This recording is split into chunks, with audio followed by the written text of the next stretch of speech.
has joined and naturally knows Scott really well, and Liverpool could also add a central midfielder, so let's see what direction of travel they choose to go in. But Man City, Man United and Arsenal have all already made direct approach. E salve, salve galera, bem-vindos ao canal. E hoje iremos trazer aqui um react do programa Talk Sport sobre as últimas informações do Liverpool, mas antes peço que você inscreva-se no canal e deixe o like para nos ajudar.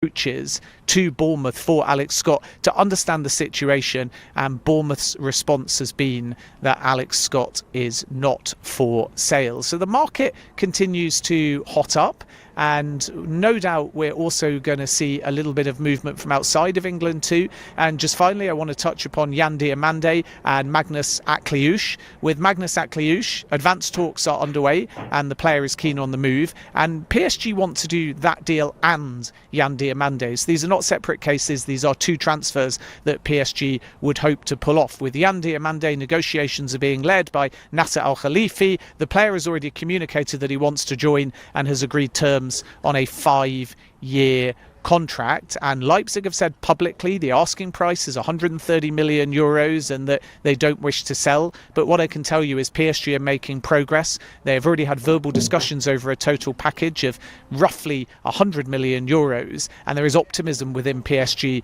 that they can get the Leipzig asking price down, and PSG sources believe that come the end of the window, Yan Diomande will have joined the French champions, and all of that means that the Bradley Barcola situation is still open. And I stand by information that I reported last month. If PSG add one or two wide attackers or wingers, the door becomes open for Bradley Barcola to leave, and Barcola and PSG are at an impasse with contract extension talks. So the combination of PSG not being able to extend Bradley Barcola and adding one or two attackers could mean that Barcola asks to leave, and at the right number PSG might be prepared to sell, even though their starting point for much of the summer has been they would rather keep the player, but they want to either keep him on a new contract or they want to keep him if they can't add other players in wide areas, whether on the left or on the right, because people like Yan Diomande are very versatile. So that's the situation with PSG,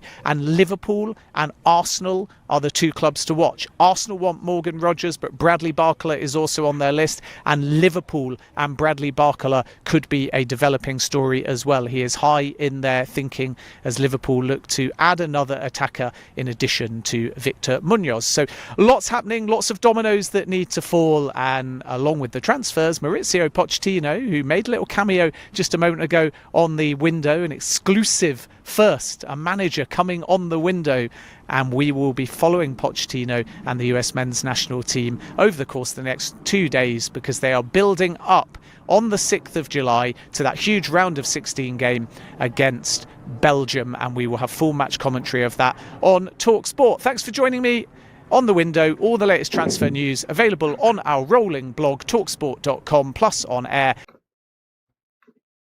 E é isso aí, galera, essas foram as notícias do vídeo de hoje. Também tenho, como vocês viram no vídeo aí, ele falou sobre o interesse do Liverpool no Barcola, já que o Liverpool não fechou com o Diamond, que está muito próximo de fechar com o PSG. O jogador teve a opção de jogar com o PSG, no entanto agora pode abrir caminho para o Liverpool fechar com o Barcola, o jogador também que o Arsenal tem interesse, que vem fazendo uma boa Copa do Mundo e tem um valor altamente caro, mas se o Liverpool quiser, ele vai ter que pagar esse valor. E essas foram as notícias do vídeo de hoje, espero que vocês tenham gostado. Valeu!